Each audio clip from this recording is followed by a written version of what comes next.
Hello, good morning students. आज हम लोग नेचर ऑफ द मैटर के संदर्भ में पढ़ेंगे। Nature of the matter that means क्या, हिंदी यदि टर्म इसकी बात किया जाए तो किसी भी पदार्थ का प्रकृति क्या होता है। प्रकृति, मैटर जो है, मैटर को क्या बोलते हैं? पदार्थ बोलते हैं। हिंदी वर्ड इसका क्या है? पदार्थ। यहाँ हम लोग को पदार्थ के विषय में कुछ समझने की कोई जरूरत नहीं। कहता है कि आखिर मैटर है क्या? ये मैटर जो है क्या? एनी सब्सटेंसेस, दुनिया की कोई भी वस्तुएं, all things, all substances that occupies A space, जो जगह छेकता है। दैट मीन्स यदि हाथ की बात कर दें, यहां भी क्या मेरे हाथ में स्टिक आप देख रहे हैं, ये स्टिक क्या है? हमने यहां पर रख दिया, अपने हाथों पर रखा, ये क्या है? स्पेस, उन्होंने स्पेस लिया। दूसरी बात ये कहती कि दैट हैज द मास, और इसमें क्या है? कुछ वेट है। तो वेट जो है, मास है, और जो ऑक्युपाइज स्पेस करता है वो थिंग्स जो है वही क्या है? मैटर है।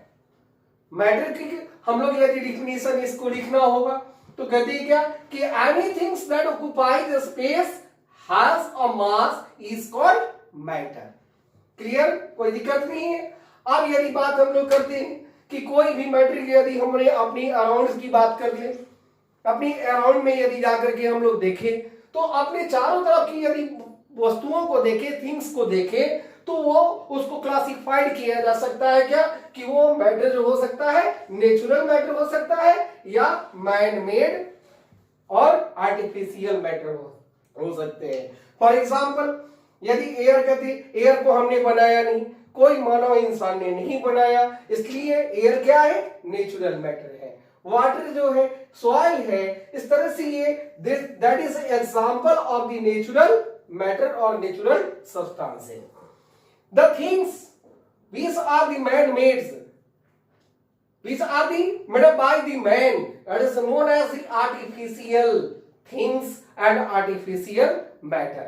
Good example: candle, pen, brick, etc. It is a stick. It is also a man-made. It is also a man-made. तो इस तरह से हम लोगों ने क्या देखा कि इसको एक छोटी सी क्लासिफिकेशन यदि की है अपनी अराउंड की वस्तुओं को देखते हुए, तो उसको हम लोगों ने दो भागों में बांटा, नेचुरल मैटर और आर्टिफिशियल मैटर। अब यदि हम लोग कहते हैं कि सर इसकी क्लासिफिकेशन, सेपरेशन करना, दैट इज इसको बांटना है, तो यह कहते हैं कि सेपरेशन ऑफ द सब्सटेंसेस, किसी भी वस्तुओं को यदि सेपरेट यदि करने की बात हो जाए, किसके बेस पर? तो on the basis of there similarities and the dissimilarity, उसकी क्या समानता है, उनमें क्या, उसके रूप में क्या परिवर्तन है, वो किस चीज की बना हुआ है। एक तरह की चीज यदि है, एक तरह की चीज बनी हुई है तो वो क्या है? सिमिलर है, और अलग अलग चीजों से मिलकर बना वो क्या है? डिसिमिलर है। तो on the basis of there the similarities and the dissimilarities, the matter are the classified or the difference on the basis. Here it is a state of the matter. यदि हम लोग अराउंड की बात करते हैं, अपनी चारों तरफ की वस्तुओं के विषय में करते हैं, तो वो हमारी मैटर जो है वो SLG में बांट दिया जाता है। That means SLG, S, L and G. S for solid, L for liquid and G for the gases. Solid, liquid and gas. इस तरह से हमने क्या देखा? There are the three states of the matter. First is the solid, second is the liquid and the third is the gas. Solid, liquid and gas. यदि इसकी properties की बात करते हैं, इसकी डिफिनीशन की बात करते हैं, तो हम लोगों ने इस चीज को समझने की कोशिश करें कि सॉलिड जो होता है वो रिजिड होता है, वो कठोर होता है, वो हार्ड होता है, उसको स्पेस नहीं किया जा सकता है। सेकेंड, सॉलिड जो होते हैं उसकी फिक्स शेप होता है, फिक्स्ड वॉल्यूम होता है, इट कैन नॉट बी स्क्वेस्ड। यदि बात करती, यदि आप एयर को यदि स्क्वेस किया जा सकता है, एयर को दबाया जा सकता है, लिक्विड को प्रेस किया जा सकता है, लेकिन सॉलिड को नहीं किया जा सकता है।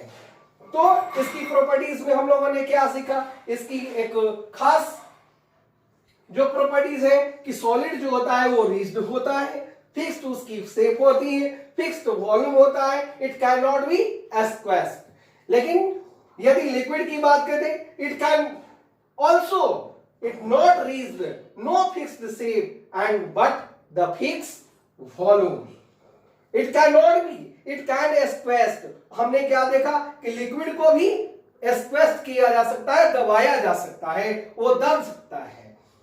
गैस की बात की यदि प्रॉपर्टीज को समझे तो गैस की प्रॉपर्टीज होती है या it can not be also not rigid, no fixed shape and no fixed volume, इसकी कोई भी वॉल्यूम। फॉर एग्जांपल यदि बात कर लेते हैं, या हमारे पास में क्या है लिक्विड, आपने देखा कि बॉटल में क्या है लिक्विड है, लेकिन इस लिक्विड में यदि हमने समझे इसको कि 10 ml है या 20 ml इसमें वाटर रखा हुआ है, यदि किसी पॉट में हमने इसको यदि डाल देते हैं,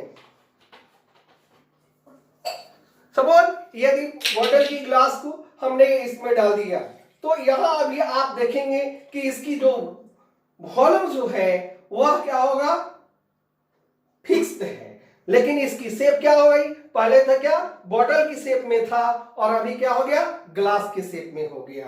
तो हमने लिक्विड की केस में हम लोगों ने देखा क्या कि लिक्विड जो होते हैं उसकी फिक्स्ड नो फिक्स्ड शेप, लेकिन फिक्स्ड क्या है इसकी वॉल्यूम है। गैस में हमने या इसके बेसिस पर, इसकी प्रॉपर्टीज के बेसिस पर हम लोग को एग्जाम में भी एक क्वेश्चन हमेशा पूछा जाता है कि what is the difference between the solid and gas.